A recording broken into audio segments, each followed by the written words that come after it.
All right, ladies and gentlemen, in today's video, we are going to be talking about Pokemon.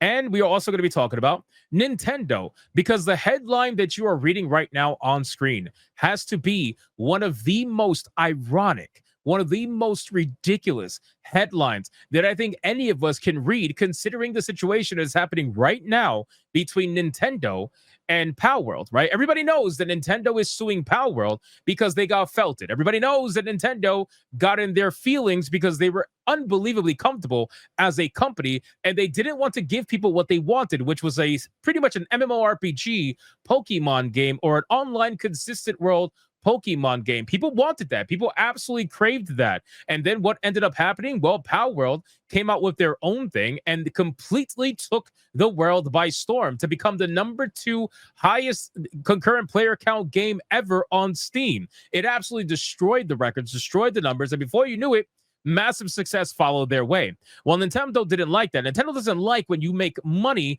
on something that they want to claim is their own.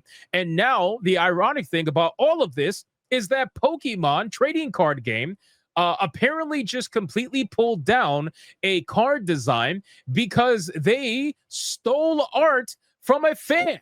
This is unbelievable, right? Pokemon and Nintendo, by design, stole art from a fan. They got caught in the plagiarism controversy, and they were forced to take down this particular art from this situation. So we're going to talk about this because it's just the irony behind all of this is insane. And I already know, trust me, you're going to have people that are going to be in the comments hardcore defending Nintendo. I already know that. You're going to have people in the comments hardcore defending Pokemon, right? Whatever kind of gaslighting you're going to get ready to do for these companies, by all means, take that shit and blow it up your ass, because I don't believe it for the slightest. All I'm saying is that it's ironic that a company that is suing somebody else for supposedly stealing their stuff was just caught stealing something from someone else. It's unbelievable. So anyway, the controversy, and then the company admits that it was supposedly a production issue, which again, unbelievable. Production issue, right? What kind of production issue makes you steal something from someone else? I have no idea. And launches a supposed wider investigation, which I don't believe for I don't believe this for anything, right? This is the FBI saying they investigated themselves and they found nothing wrong. This is the same exact thing. If they are going to investigate themselves, they're going to find nothing wrong. Or at the very worst, they're never going to find anything at all. They're not even going to tell you the findings of their supposed investigation because they're hoping that you're going to forget about it by the time they say they are done, right? It's so stupid. Anyway, so the Pokemon Company has dramatically pulled the design of a new Pokemon trading card game, Pocket Trading Card, amid a firestorm of controversy over its apparent origins. Fans have said that the card, Ho-Oh-X from the game's Wisdom of Sea and Sky expansion, was based on plagiarized fan art.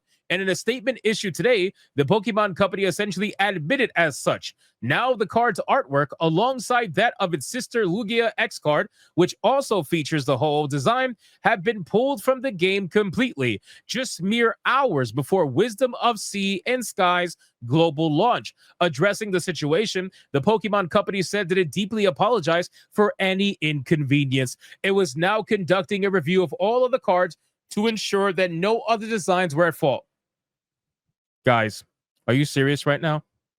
Are you serious right now? Like what are we seriously doing, right? So this company that claims that that someone else stole their stuff, right?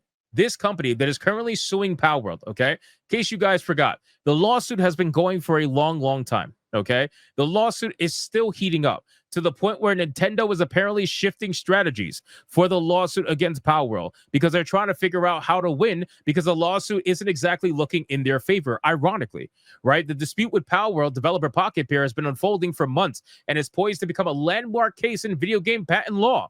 But now, 10 months in, Nintendo is attempting a new tactic by amending patents that have already been filed. This is like some scummy shit, okay? So with all that being said, the scummiest of the scummiest companies that is angry at another video game taking all the money that they left on the table, they just essentially admitted to stealing artwork, okay? Otherwise, why would they take it down? They wouldn't take it down, right? Of course not. Nintendo, take it down. Pokemon, take it down. No, they're not going to take it down. So to our community, this is their statement. To our community, thank you for your continued support. and passion for Pokemon trading card game Pocket. The Pokemon Company wrote, "We want to share an important update regarding the upcoming expansion, Wisdom of Sea and Sky.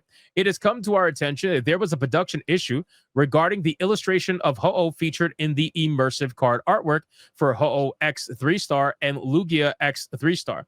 After internal review, we discovered that the card production team provided incorrect materials as official documents to the illustrator commissioned to create these cards. As a result, both cards have been replaced with a temporary placeholder that the team is actively working to replace with new artwork as soon as it's ready. We are also conducting a broader investigation to ensure no similar issues exist elsewhere in the game. Currently, obtaining the card shows an empty card design with awkward-looking new art coming soon text and then a black screen in place of the card's immersive artwork. This does not look good. So if you look here, let's replay this video. Check this out.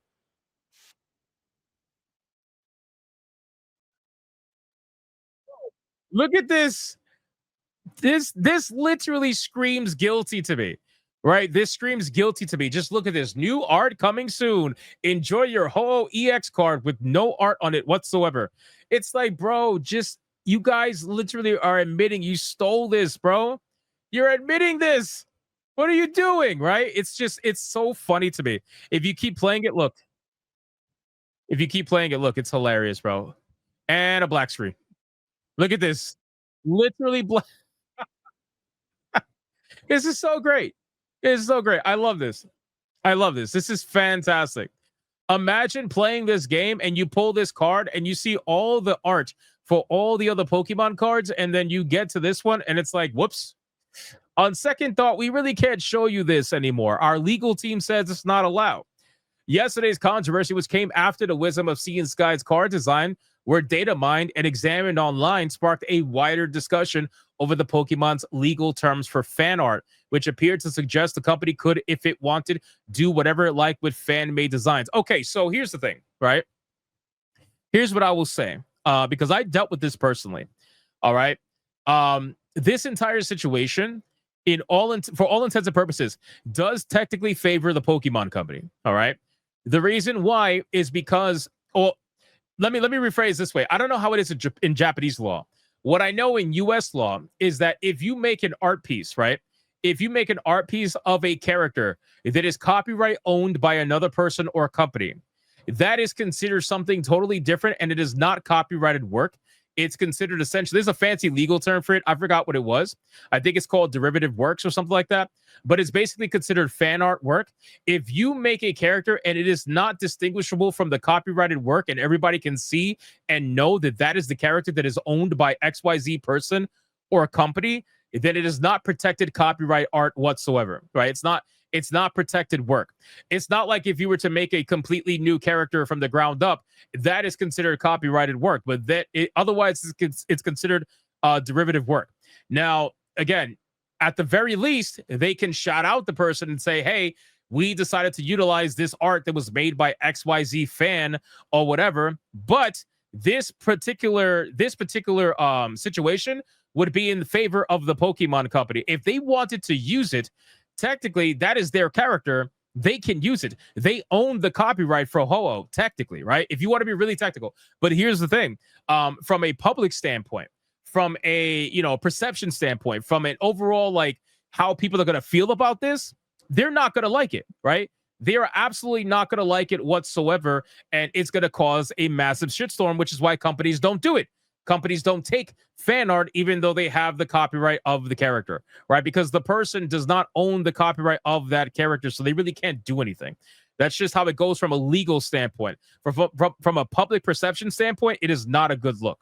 All right, so with all that being said, they fucked up, right? This is a massive, massive fuck up on their end, and the fact that they're trying to say it's a production problem, it's a production issue, it's like, bro, we all know exactly what it is. Now, you guys are probably wondering, okay, how much of this was stolen? Was this really stolen? Well, we actually have the picture. Are you ready for this? On the left is the official trading card game art that they put into the game before it got removed. On the right is the fan art that was made by this person. I don't know how to say this fucking name. Ian G. I have no idea how to say that name. original design. Obviously, it is a damn near one for one. Okay.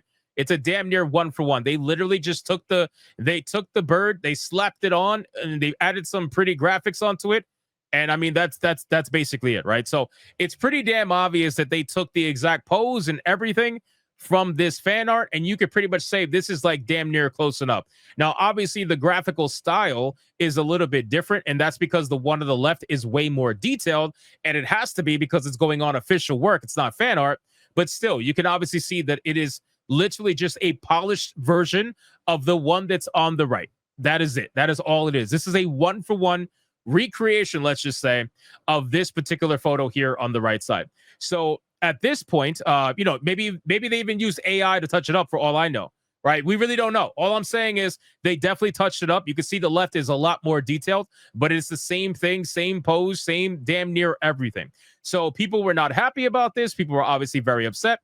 And speaking to IGN yesterday, video game industry legal expert Richard Hoeg, host of the Virtual Legality podcast, said the Pokemon's legal terms on fan art act as an acknowledgement that fans will create their own Pokemon art, but that ultimately, from a legal standpoint, any publicly shared designs fall under the ownership of the Pokemon company. And that is what I was saying earlier in the video. This is what people need to understand. Yes, this is a fucked up thing to do. Yes, that is messed up to take their art and not say anything, right? Not to say, hey, credit it to this person, credit to that, whatever, right?